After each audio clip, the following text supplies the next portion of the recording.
Hoy hablaremos de manera práctica de especificidad, sensibilidad, likelihood ratio, valor predictivo positivo y negativo. Si tomamos como ejemplo el dímero D con un corte de 500 microgramos litro y decimos que tiene una sensibilidad del 95% y una especificidad del 55% para el abordaje de tromboembolismo pulmonar,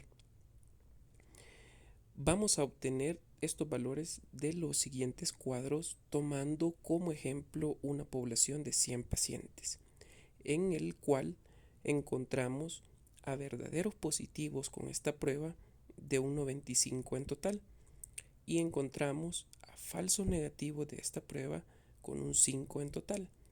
Encontramos también a falsos positivos de un 45 y encontramos a verdaderos negativos de un 55. ¿Y cómo obtenemos la sensibilidad del 95%?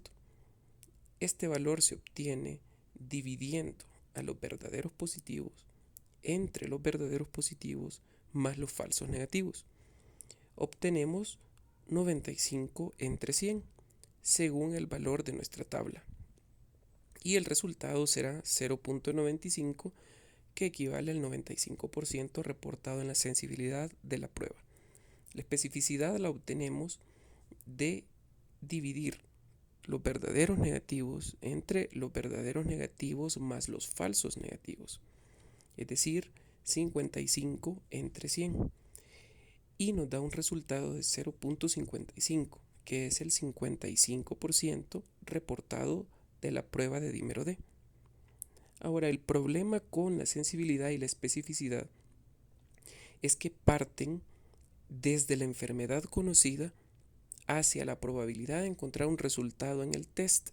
Y esto en la clínica no nos sirve porque estamos en un constante abordaje de pacientes en los cuales no sabemos si tiene o no el diagnóstico y yo quiero verificar la utilidad de mi prueba, para lo cual necesito invertir la probabilidad y partir del resultado de un test hacia la probabilidad de encontrar una enfermedad. Y para eso me sirven los valores predictivos. El valor predictivo positivo lo obtengo dividiendo los verdaderos positivos entre los verdaderos positivos más los falsos positivos. Esto es 95 entre 140 y nos da un resultado de 0.67 o el 67%. El valor predictivo negativo lo obtengo de dividir los verdaderos negativos entre los verdaderos negativos más los falsos negativos. Y nos da un resultado de dividir 55 entre 60, que sería igual a 0.91, es decir, el 91%. Ahora, el problema con los valores predictivos es que dependen de la prevalencia.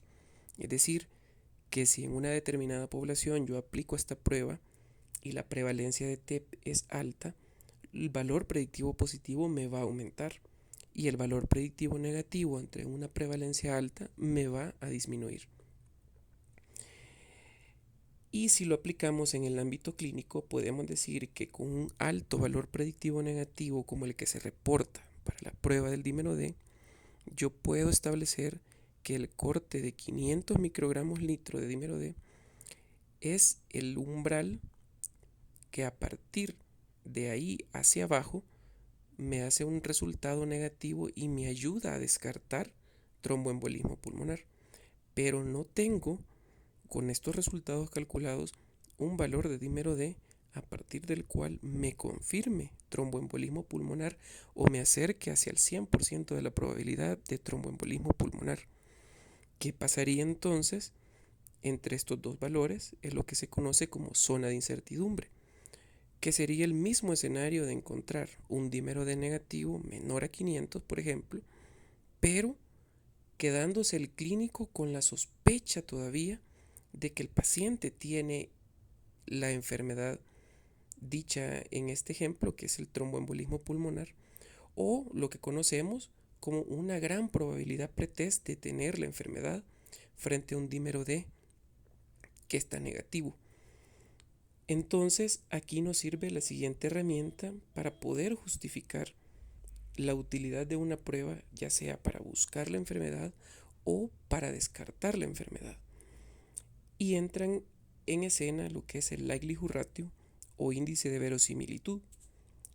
Y como hemos dicho, esta prueba se utiliza para justificar o dar gran utilidad o poca utilidad a un test y cambiarme la probabilidad preprueba o probabilidad pretest o lo que vendría a ser la sospecha clínica. Este valor se divide en dos, en un likelihood ratio positivo, que lo vamos a considerar significativo si es mayor a 10, y un likelihood ratio negativo, que lo vamos a considerar significativo si es menor a 0.1. ¿Cómo los obtenemos? En base a los valores de nuestra población de ejemplo de 100 pacientes, el likelihood ratio positivo lo obtenemos de dividir la sensibilidad entre la unidad menos la especificidad, y eso nos da un valor de 2.11. Y el likelihood ratio negativo lo obtenemos de dividir 1 menos la sensibilidad entre la especificidad que hemos encontrado, y eso nos da un resultado de 0.09 si ustedes lo calculan en base a la población de ejemplo que tomamos de 100 pacientes, a quien le aplicamos el dímero D. ¿Y cómo resumimos todos estos datos que hemos concluido? Entonces podemos decir que un dímero D con corte de 500 microgramos litro tiene una sensibilidad del 95%. Eso es una alta sensibilidad, es decir, que me detecta enfermos, pero tiene una especificidad del 55%, es decir, una baja especificidad, es decir, es una prueba que no me sirve para poder detectar sanos, pero tiene un valor predictivo negativo alto del 91%, es decir, es una prueba que con un valor negativo abajo de 500 me ayuda a descartar tromboembolismo pulmonar. Y tiene un valor predictivo positivo de 0.67, es decir, un valor predictivo positivo bajo, es decir, que es una prueba que no me ayuda para confirmar TEP. Y tiene un likelihood ratio positivo de 2.11, el cual no es significativo.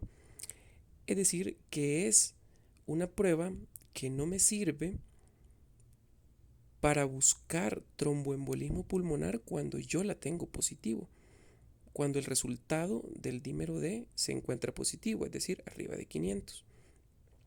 Pero sí tiene un likelihood ratio negativo de 0.09, el cual es significativo, y sí es una prueba que me saca de la incertidumbre para poder descartar TEP, siempre y cuando yo tenga un dímero D negativo, es decir, abajo de 500. En términos prácticos, el likelihood ratio me sirve para partir ya sea de un resultado positivo en la prueba para buscar una enfermedad y me justifica utilizarla, o partir de un resultado negativo en la prueba para descartar esta enfermedad y me justifica utilizar la prueba en este escenario. Hasta aquí un video, gracias.